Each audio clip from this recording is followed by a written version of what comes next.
Ever tried, ever failed? No matter. Try again, fail again, fail better. I had so many dreams of where I wanted to go, who I wanted to be, and what I wanted to do. Theater companies I wanted to start with classmates, movies I wanted to be in, directors I wanted to work with, stories I needed to tell. It might take a little time, I thought, but it would happen. See, I assumed that I could make a living writing my plays, acting way off Broadway, and hopefully, one day, join the actors I loved and respected in those independent films. TV? Oh, what? No. What, are you kidding me? Didn't even consider that. I had much more class than that. I packed the life that I knew with socks and a toothbrush into my backpack, and I slept on couch after couch after couch after couch at friends' apartments in New York until I wore out their rent-paying roommates' welcome. I didn't want a day job. I was an actor. I was a writer. I was a Bennington graduate. I had to get a day job.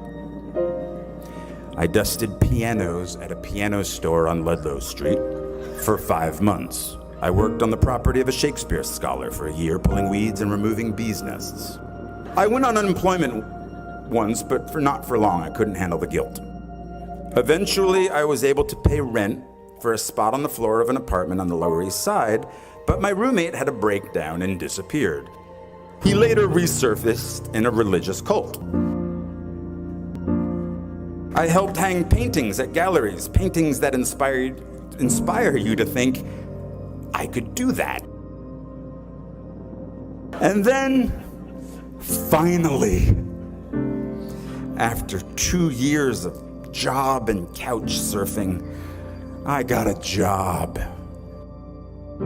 in application processing as a data enterer at a place called Professional Examination Services.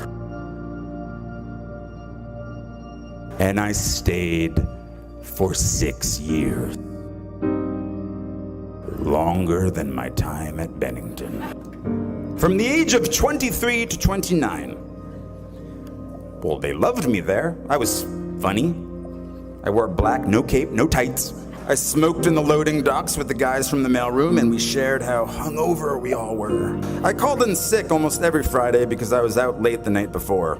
I hated that job, and I clung to that job. Because of that job, I could afford my own place. So I lived in Williamsburg, Brooklyn. Yeah, that's right. I lived in an industrial loft. My rent was $400 a month. My dream of running a theater company with my friend and fellow Bennington graduate Ian Bell had died. And the theater we lived in, it had no heat or hot water. We didn't smell very good, but we had our youth. The youth gets old very quickly. You'll see. So Ian moved out to Seattle, and I moved up the street to my loft. And I still didn't have heat. In 1993, industrial loft meant not legal to live there. But I did have hot water.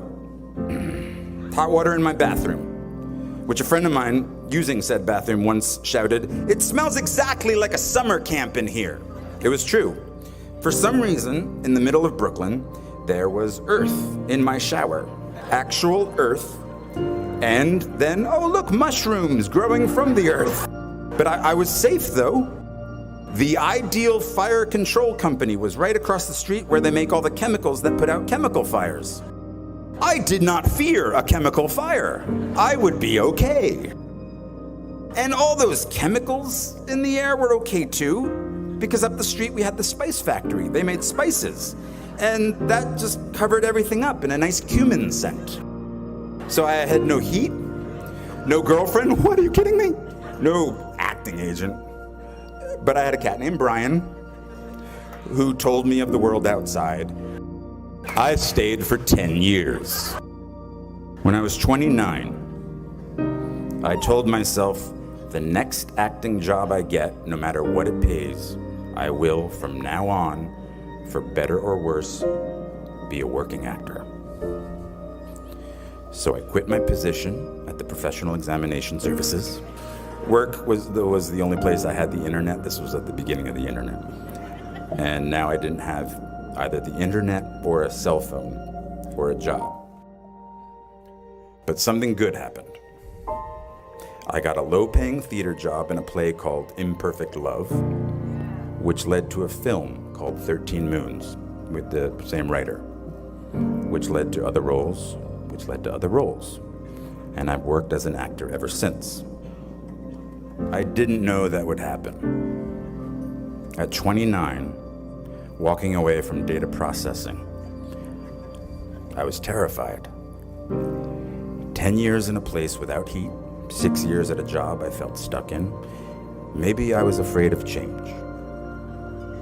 Are you? My parents didn't have much money, but they struggled to send me to the best schools.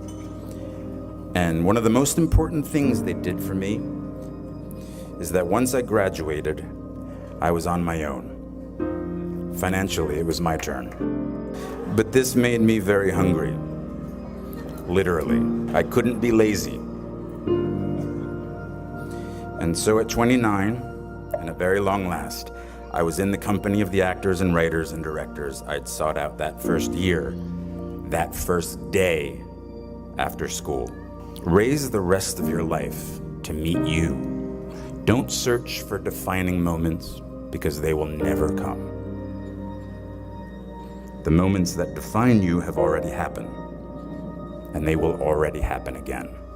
Just try not to wait until, like me, you're 29 before you find it.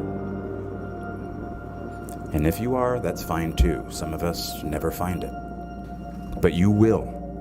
I promise you. You'll find your rhythm or continue the one you have already found.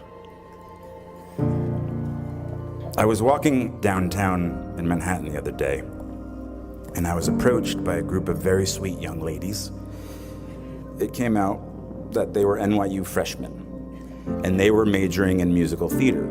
"What musicals are you doing?" I inquired.